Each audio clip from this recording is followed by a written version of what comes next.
Hi everyone, I'm really happy that you're all back here from the break. And today we'll talk about culture. And to start the presentation, I want you all to close your eyes and imagine the workplace of your dreams. What kind of building are you entering? What do you see? Is it a busy place with lots of people shouting on their phones and working really productively? And you're a little bit afraid to be a little late, and your boss is looking at you disapprovingly, and then he's talking about the efficiency and how we're all working together to improve something. Or is it a simpler place? A place that you enter not really worried, a place when everyone is approaching you with a smile, is maybe asking you questions, maybe suggesting some ideas. Your boss may be asking you to enter the room and congratulate you on a project. Which one is it? If that's a second option, then you're one of those 88% of employees who are considering culture when they're entering a company. And this research was actually done a couple of years ago. And what's more to that, there are 94% of executives that are feeling the same way, that corporate culture is influencing the engagement of their employees and as a result, their productivity. So the question that I have in my mind after that is that if the majority of people think about corporate culture all the time, and that if we are all actually understanding that corporate culture could influence productivity of the business, why we are not following that? Why there are so many companies that are still not really good in corporate culture? And I think there are two reasons for that. One of them is that corporate culture is something that is not understandable, probably defined, or the second one that yes, we know what is it, but we don't really know how to improve that. And every time we are trying to do something about it, we are reimagining the wheel. If that is true, I'm going to talk to you about the culture today from the beginning. I want to start with the definition and consider what we've been doing about it. And I'm not really suggesting you to do the same what we've been doing. I'm suggesting you to reconsider what you are doing for your company at the moment and rethink how you could improve your culture in order to drive more profit for your business. So let's start by the definition. And I have here quite a lot of different definitions from the good and big companies. And one that I keep in my mind is that corporate culture is a pattern of shared basic assumptions and values that are represented by the members of the company. Corporate culture is basically what people do without you looking at them. People are considering what they do all the time when you are trying to see what they're doing. But at the same time, how do they behave while they're smoking outside? How do they behave in the kitchen? What do they do? And why is that important? Basically, it's important because we're explaining people what to do at the company and how to behave. So when they're entering the company, it's easier for them to actually understand how things work in it. And there is this joke about two fishes that don't see the water. Hopefully you know about that. But I think corporate culture is actually something similar to the situation. It's water around us. As far as it's clear and you can see everything, you're not worried, your culture is healthy, and you should just enjoy it. If the water is getting muddy, you should reconsider that. So why am I standing here in the SmartHR stage being for marketing? I've joined Ecommpay 7 years ago, and I've been with the company from 7th person to 700 people. We actually used to have 7 offices. We have 6 at the moment, and all of them are located abroad in different countries.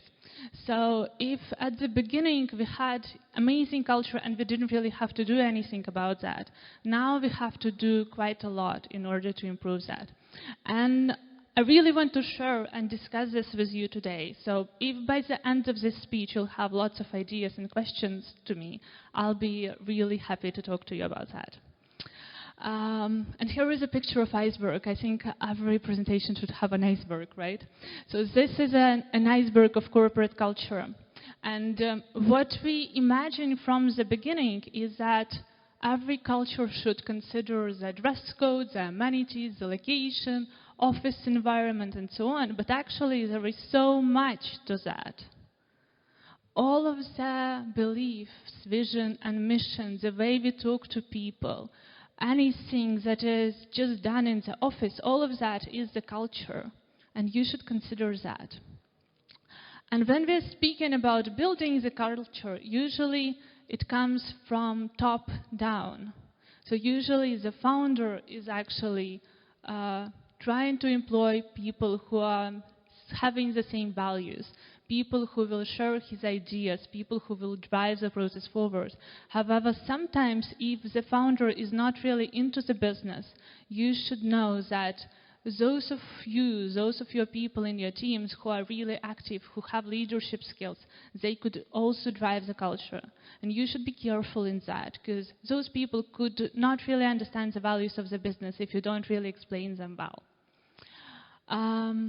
Could you raise your hands if you think that you have something similar to a family culture right now? Okay. Cool. Many of you, actually. It's really nice that you have that, and I'm really lucky for you. We actually used to have that as well. Unfortunately, family culture is not something that is sustainable for a long while. So at the beginning, when it's just 5 or 10 of you, it's amazing. When you have around 50, it becomes complicated. For us, when we moved to another office where we had 2 floors, the culture kind of started not to be that family-like. You just don't share the same kitchen environment and stuff like that.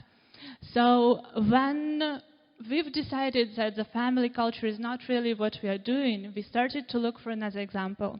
An example that we found was the Netflix example. And basically what Netflix is saying that in family, it's all about unconditional love. You could love your brother or sister no matter what he does. However, in a good team, everyone is supporting each other to drive to the same goal.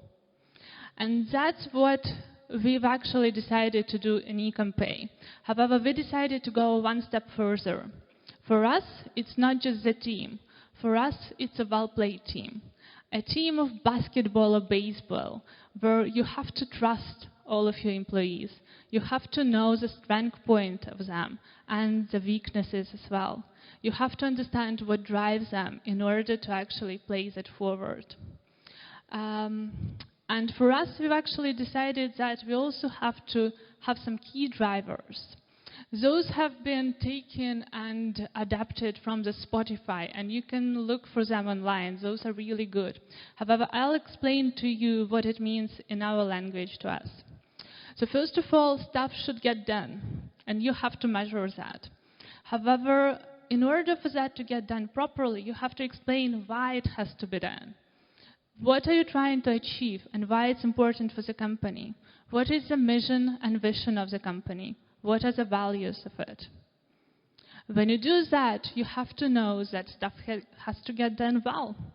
And you have to measure that. You have to explain to all the newcomers what is well in the company, what is a good result, how will you measure that, how often will that happen.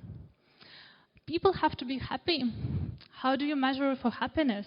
That's one of those topics that was discussed today a little bit earlier by a factor, right? So we have to have clear onboarding and mentoring theme and process, and we also have to measure if the people are happy all the time. In Ecommpay case, we do it at least annually, but also we have one-on-one reviews on every quarter. Leaders have to be providing direction and guidance, and then getting out of the way. I think in every company that we represent, there are leaders who are trying to measure everything and to manage all the procedures. Sometimes it's good, but most of the times people just don't realize that in order to lead, you have to give perspective. You have to set up goals, you have to explain how to move towards them. And then you have to move away. You have to let people do their work. And if you are able to do that, the procedures will be done quickly. Everything will be achieved in time. And people will be happy. There is a really good quote by Antoine de Saint-Exupéry, which is saying that if you want to build a ship, don't drum up the people to gather wood, divide the work and give orders. Instead, teach them to yearn for the vast and endless sea. That's what leaders have to be doing. They have to teach us to really love our job and to enjoy it. And when they do that, they have to celebrate success. And it doesn't really matter that you have to do something huge in order to have a huge party.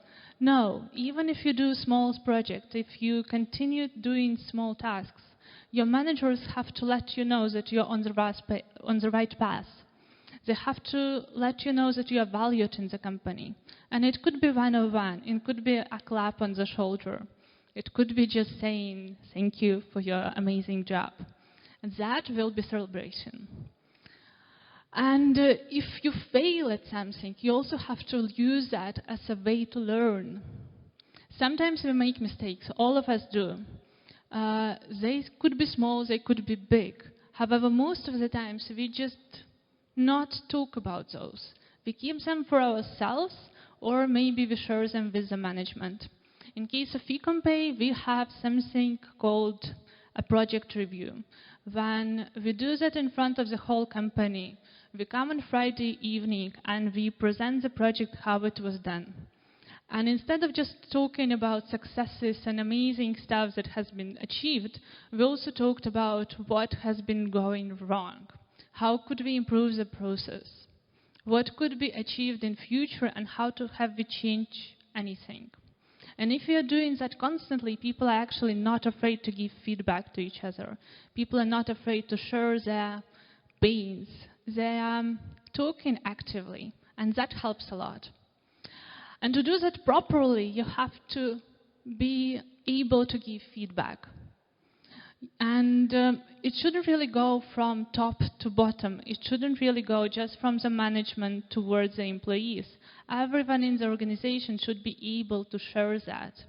Everyone should be knowing how to give feedback properly, professionally, and constructively, and how to share that from top to bottom, from bottom to management, and across the organization.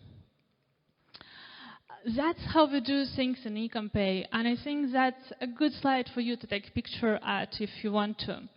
So basically, in order for us to take a newcomer into the company, we do clear onboarding with Confluence and Academy. I think Visma's presentation was actually a really good example today, is that they have a proper tool in place which is helping all the newcomers to onboard in the company. After that, we do individual introduction plan for each employee in their team, and we assign a mentor to that player. Following which, we have a full process of how we exchange information in the company. We have clear and transparent information flow with weekly meetings every Friday when we talk about all the news, and every Monday when we are discussing the projects for the following week. We have Telegram chats and channels in order for each country, actually, in order to have chatting place and just a news portal towards the employees. We have a yearly strategy meeting when we are going with the management somewhere else outside of work to discuss the goals for the next couple of years, how we are planning to achieve them, what have to be done, and what should be improved in future. Following which, every manager has quarterly reviews with their team, and we have also managerial reviews, managerial planning every quarter. We do regular team building activities as well. Well, we used to do them at least 4 times a year. Now we are trying to reimagine how to do that properly as well. And we do have things like academy, demo days, and ecom talks just to keep people engaged and talking about their progress, their activities, and so on. However, just doing that is actually not enough. What is more important is that all of us, we have to protect our culture. We have to know that you are not just developing something that is there for sure. You have to walk the talk. You have to basically walking the talk means that if you introduce an activity, you should follow that, and you should make sure that at least the management is following that 100%, and then they're checking the employees as well. If you introduce a dress code, you should be following that from the beginning. Secondly, you have to hire and fire well. So sometimes we all have problems in our companies, and we really quickly need to have a newcomer to the team. And when considering somebody, we could see that the person is not really a right fit, but at the same time, we need the skill set, right? So we will most likely take the person in the company. Remember that, I think there was a really good quote by the Spotify team that was saying that it only takes one asshole in the team to destroy the entire team, right? So it only takes one person who is acting in the wrong place to actually destroy the team spirit. Remember that, and don't be afraid to fire somebody. Don't be afraid to get rid of the person if he is not the right fit to your company, because you're not just doing that for your company, you're also doing that for the player who is in your team. He might be a better fit to somebody else. He might be more productive in another company as well. Thirdly, you should know that the communication is very important. And sometimes when you say, I love you to somebody, you imagine that the person will remember that forever. Same goes with vision and mission. That's not true. We all want to hear that somebody loves us all the time, right? So if you take your vision and mission and only talk about that once, that will not work. You should be putting it on every product that you are developing. You should be putting it on posters all over the office. You should be putting it on Macs, on promo products, and so on. Don't be afraid to talk about that as much as possible. The people will actually love it. The people will remember that, and the people will be able to talk to their team about that as well. And the last but not least is watching out for the warning signs. If the water is clear, if the culture is healthy, you can just enjoy it. But at the same time, if the water is getting a little bit muggy, make sure you understand why that is happening. And make sure you actually try to fix that as soon as possible. Because if you're starting to have rubbish in your water, it's really difficult to get rid of it. What I want you to return in your mind at the moment is actually what is going on in your company. How is your culture formulated? Can you do it better right now? I'm sure that the thinking about culture didn't change in your mind, right? However, you could do something better. And if by this presentation you will reevaluate your culture and see how that could be driven more successfully, I'll be really happy about that. And do remember, the culture is not set in stone. It's not the process that you put in place and that will follow up forever. The culture is actually changing. It's a living organism. It's developing with every new team player that you are having in your team, with every amazing employee that is coming towards it. If you take that in place, your culture will be becoming better and better with every newcomer. And I really hope that will be the case in your companies as well.